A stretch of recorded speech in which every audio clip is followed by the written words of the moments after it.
What made me decide to write about twins? I think that's always been in the back of my mind because years ago, I mean a lot of years ago, I read about a twin experiment that was going on in Minnesota where they followed twins who had been separated at birth and then found the striking similarities. I remember one case where the women both lived near the sea.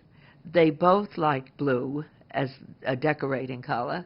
They wore their hair very much the same way.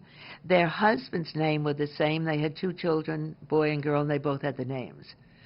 So, it's that kind of thing that is so absolutely fascinating. I don't know what made me go to identical twins. Something must have caught my eye.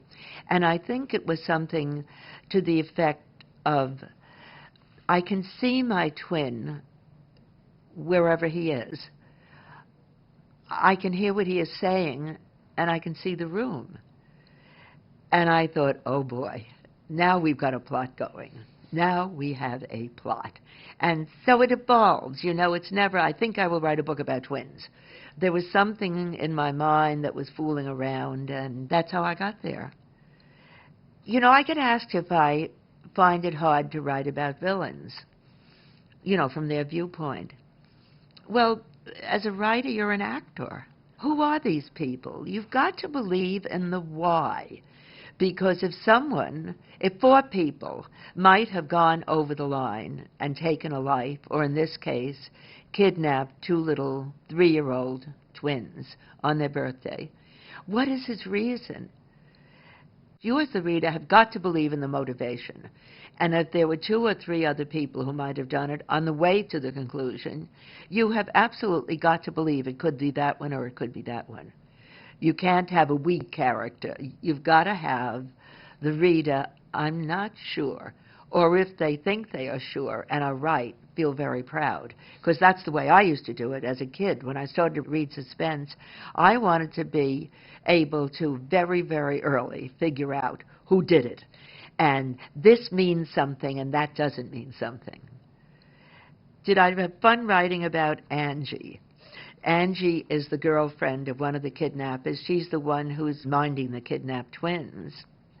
I heard her voice in my mind, and I think it was from a time that it was the beginning of the hippie times, and I knew a lot of kids who were hippies, and nice kids, but this is the way Angie would talk.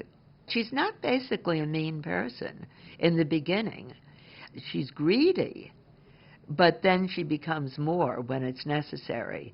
And I could visualize Angie. I could see her. And I could hear her voice. I didn't have to tell her when she says, now listen, doll baby, to the poor little 3-year-old who's trembling.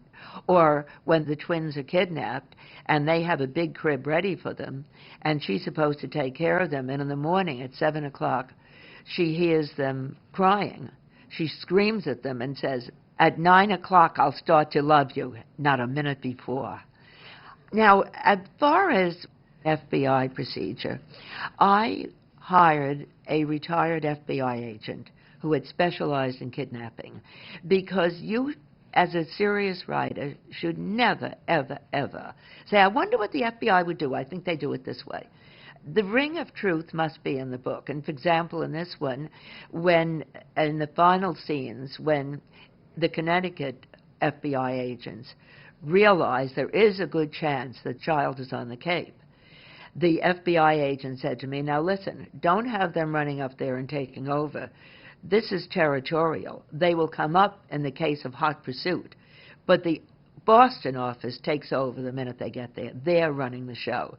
So I think those details are legitimate. They would be the way they would do it. And he corrected me on several others or said, look, you don't have to have a dozen of them in the house, but you have to have this. You make it clear that the agent in charge is this one. I think you get authenticity when I have in the Ridgefield, Connecticut, when I have the local police looking for him. Say, wait a minute, the state police would be right in on this too. Don't leave them out. So I have always done that. I have hired retired detectives, in this case retired FBI because of a kidnapping, and I have found that it gives an authenticity to the book that if I thought I was telling them how to run the show, and figuring out what the FBI would do, I would make a mistake. I know I'd make a mistake. So yes, you should have help. And I'll add to that, if you're writing medicine, consult a doctor. Don't think you know everything about medicine, because it's so important that if a doctor is reading that book, he doesn't say, for the love of God, she doesn't know what she's talking about. And in this case, Two Little Girls in Blue, if an FBI agent is reading, he should say, she did her homework.